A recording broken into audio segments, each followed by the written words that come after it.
Hello everyone.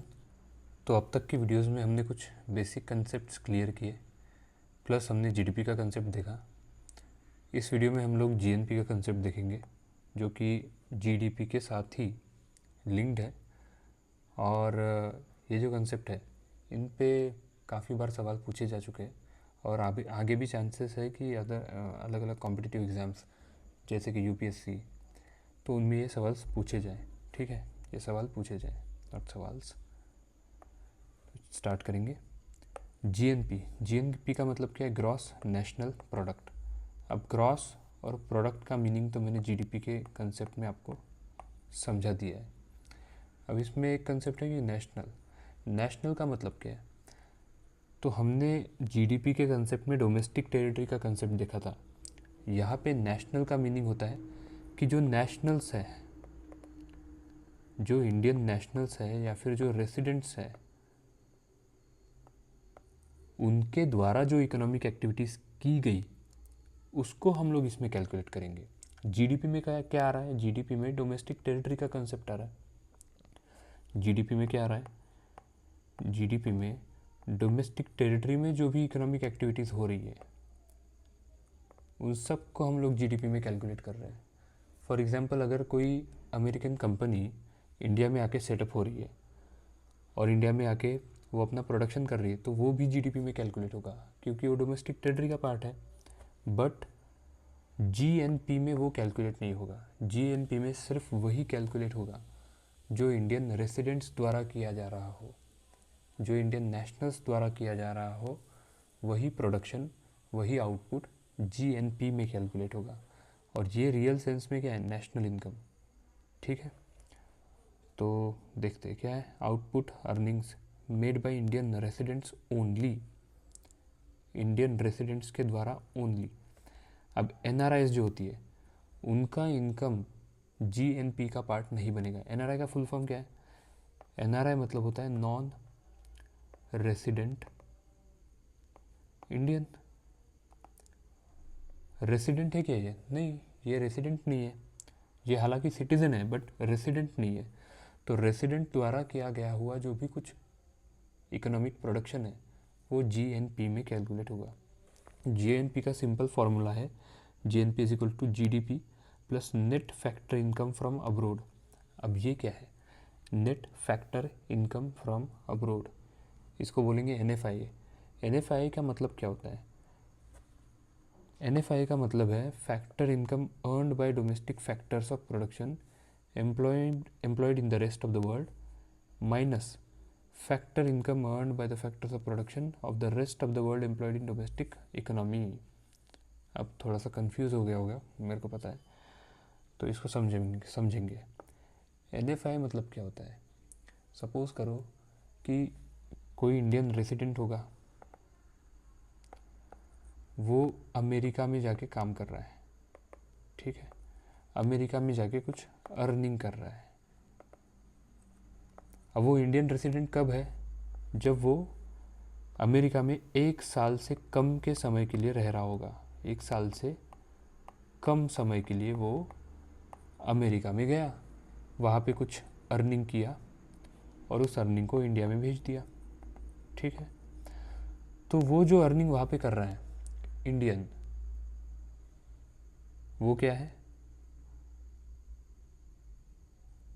National earning.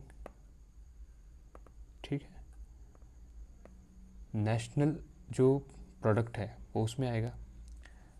अब ऐसा हो सकता है कि इंडिया में काफ़ी सारी कंपनीज़ में फॉरेन के लोग आकर के काम कर रहे हैं और 1 साल से कम समय के लिए काम कर रहे हैं, तो उनका जो भी कुछ इकोनॉमिक एक्टिविटीज़ वो यहाँ पे करेंगे, जो भी कुछ अर्निंग वो यहाँ पे करेंगे, तो वो अर्निंग इंडिया की जीडीपी में तो कैलकुलेट होगा, लेकिन वो अर्निंग इंडिया की जीएनपी में कैलकुलेट नहीं होगा।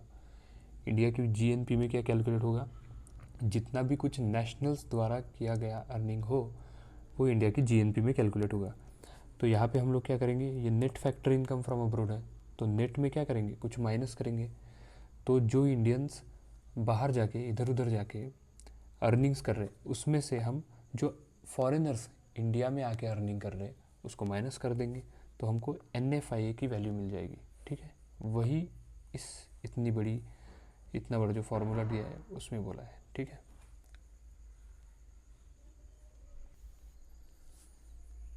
ठीक है, तो ये है NFI का concept.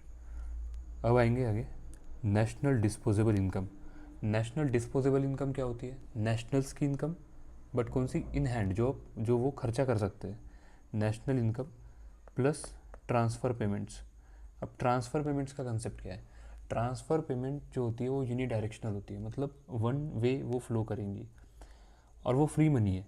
Free money in the sense जैसा रेमिटेंसेस हो गया कि इंडियन लोग बाहर देशों में जाके काम कर रहे हैं और वहाँ पे जो वो अर्निंग्स कर रहे हैं, उस अर्निंग का कुछ पार्ट इंडिया में जो उनकी फैमिलीज़ रह रही है उनको भेज रहे हैं। तो इंडिया में जो उनकी फैमिलीज़ रह रही है, जो पैसा वो लोग भेज रहे हैं, वो क्या हो गया? वो हो गया रेमिटेंस। वो एक ट्रांसफ़र पेमेंट्स है, उसको इंडियंस को वो वापस करने की ज़रूरत नहीं है, और वो इंडिया में खर्चा कर सकते हैं। उनकी फैमिलीज़ जो है वो इंडिया में खर्चा कर सकती है। तो जो भी इनकम यहाँ पे लोग खर्चा कर सकते हैं उसको बोलेंगे नेशनल डिस्पोजेबल इनकम। ओके, अब आगे बढ़ेंगे। ये एक कंपैरिजन का चार्ट है, इसको देखते हैं। तो ये जो शेडेड पोर्शन है ये दिखा रहा है जीडीपी को। अब जीडीपी में अगर हम एनएफआईए को ऐड करेंगे, एनएफआईए को ऐड करेंगे तो हमको जीएनपी का कंसेप्ट देखने को मिलेगा। लेकिन इंडिया में क्या है ना, ये जो एनएफआईए है इंडिया में ये नेगेटिव है। क्यों नेगेटिव है? क्योंकि जो इंडियंस बाहर जाके अर्न कर रहे हैं उससे ज़्यादा फॉरेनर्स यहाँ आके अर्न कर रहे हैं। तो सपोज़ करो कि जितने भी इंडियंस होंगे बाहर देशों में जाके अर्न कर रहे हैं, सपोज़ 100 रुपये वो अर्न कर रहे हैं टोटल, बट जो फॉरेनर्स इंडिया में आके अर्न कर रहे हैं वो 120 रुपये अर्न कर रहे हैं। तो इससे क्या होगा? अब दोनों को माइनस करेंगे तो -20 आ जाएगा। अब जीएनपी क्या है? GNP is equals to GDP plus NFI, है ना, जीडीपी प्लस एनएफआई। तो क्या होगा? जीडीपी हमारी सपोज करो 100 है, और एनएफआई क्या है हमारा? आ गया एनएफआई आ गया -20, तो इसका अल्टीमेट क्या आएगा? 80। ठीक है, तो ये जो है होना क्या चाहिए? GNP should be greater than GDP, but India में क्या है? उल्टा है थोड़ा सा। ठीक है, ये हो गया ग्रॉस नेशनल इनकम, जीएनपी, या फिर ग्रॉस नेशनल प्रोडक्ट। अब ग्रॉस में से जब हम लोग डिप्रिसिएशन को माइनस करेंगे तो हमें नेट मिलेगा। तो क्या आ गया? NNP eight market price. NNP मतलब क्या? नेट नेशनल प्रोडक्ट या फिर नेट नेशनल इनकम। ठीक है, अब मार्केट प्राइस को अगर फैक्टर कॉस्ट में लाना है तो हमको यहाँ से इनडायरेक्ट टैक्सेस और सब्सिडीज़ को माइनस करना पड़ेगा। तो जब हम इनडायरेक्ट टैक्सेस माइनस सब्सिडीज़ को इसमें से घटा देंगे तो हमको एनएनपी एट फैक्टर कॉस्ट मिलेगा।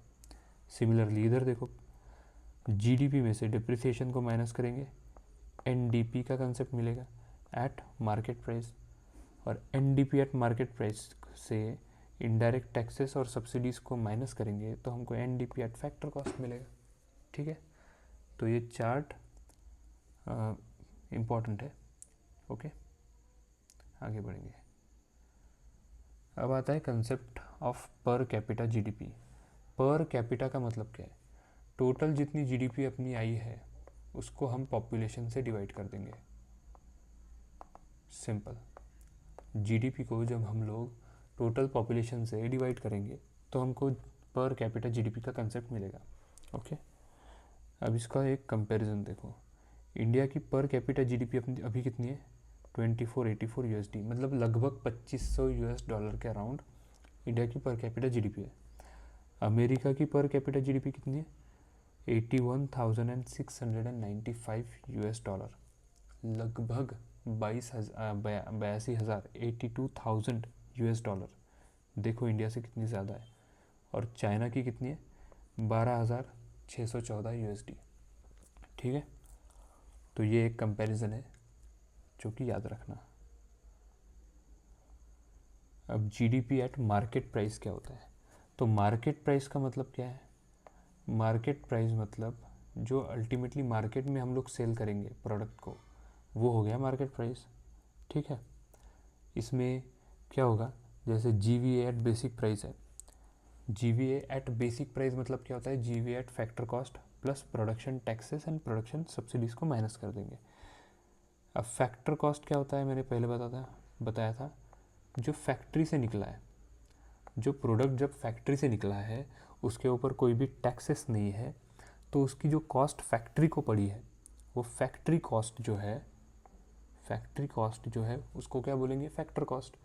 जब फैक्ट्री कोई प्रोडक्शन करेगी तो गवर्नमेंट क्या करेगी, गवर्नमेंट प्रोडक्शन टैक्सेस उससे वसूल करेगी। प्रोडक्शन टैक्सेस क्या होती है, जैसा लैंड रेवेन्यू हो गया और प्रॉपर्टी टैक्स हो गया, तो ये सब प्रोडक्शन टैक्सेस में आएगा। और प्रोडक्शन सब्सिडीज़ क्या हो गई, कोई अलग अलग तरीके से, जैसे रेलवे सब्सिडी है ना, जैसे ट्रांसपोर्ट सब्सिडी है, तो ये प्रोडक्शन सब्सिडी का पार्ट बनेगा। जब प्रोडक्शन टैक्सेस गवर्नमेंट लेवी करती है तो क्या होता है, किसी प्रोडक्ट का कॉस्ट बढ़ता है ना। सपोज़ करो कि कोई प्रोडक्ट फैक्ट्री कॉस्ट पे बना, 100 रुपये में बना, ये थी फैक्ट्री कॉस्ट। अब प्रोडक्शन टैक्सेस गवर्नमेंट ने लगा दिए 10 रुपये, तो क्या हो गया, टोटल कॉस्ट हो गई 110। और गवर्नमेंट ने बोला कि हम लोग आपको सब्सिडी देंगे ट्रांसपोर्ट में 2 रुपये की, तो सब्सिडी को इसमें से माइनस करेंगे, तो अल्टीमेटली जो कॉस्ट निकल के आएगी, बेसिक प्राइस जिसको बोलेंगे, वो 108 निकल के आएगी। अब बेसिक प्राइस में जब हम लोग प्रोडक्ट टैक्सेस को ऐड करेंगे और प्रोडक्ट सब्सिडीज़ को माइनस करेंगे तो हमें क्या मिलेगा, मार्केट प्राइस मिलेगा। ठीक है, जैसा जीडीपी एट मार्केट प्राइस क्या होगा, GVA eight basic price plus product taxes minus product subsidies. अब प्रोडक्ट टैक्सेस क्या है, जैसे कि इनडायरेक्ट टैक्सेस, जीएसटी, आपका जीएसटी हो गया, वो प्रोडक्ट टैक्सेस का पार्ट है। ठीक है, तो जब इनडायरेक्ट टैक्सेस ऐड करेंगे और कुछ गवर्नमेंट अगर उसमें सब्सिडी दे रही हो उसको माइनस करेंगे, तो हमको जो कॉस्ट निकल के आएगी वो होगी मार्केट प्राइस। और उस मार्केट प्राइस में हम लोग प्रोडक्ट को अल्टीमेटली मार्केट में सेल करेंगे। ठीक है, तो वो हो गया GDP at market price.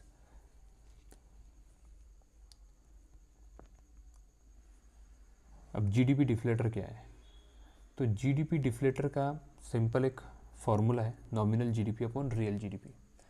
Nominal GDP जो है वो कंसेप्ट क्या है, हमने नॉमिनल इनकम का कंसेप्ट देखा था। नॉमिनल इनकम में क्या हो रहा है, नॉमिनल इनकम में हम लोग करंट जो प्रोडक्शन है ना, जो करंट प्रोडक्शन है उसको मल्टीप्लाई कर रहे हैं करंट प्राइजेस के साथ, करंट प्राइसेस के साथ।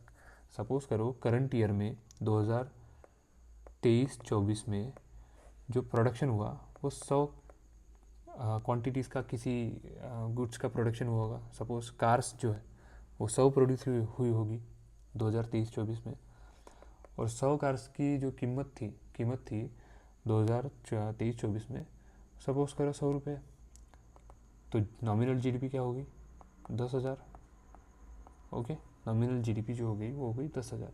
रियल जीडीपी में क्या करते हैं, रियल में क्या करते हैं हम, प्रोडक्शन तो करंट का लेते हैं, प्रोडक्शन जो रहेगा वो करंट का लेंगे, करंट ईयर का लेंगे, लेकिन जो प्राइसेस रहेगी, प्राइसेस एक बेस ईयर का हम लोग कंसिडर करेंगे। बेस ईयर मतलब क्या, एक कांस्टेंट ईयर हमने यहाँ पे लिया है, उस कांस्टेंट ईयर या फिर बेस ईयर में जो भी प्राइसेस थी उसको हम करंट ईयर की क्वांटिटीज़ के साथ मल्टीप्लाई करेंगे तो रियल जीडीपी निकल के आएगी।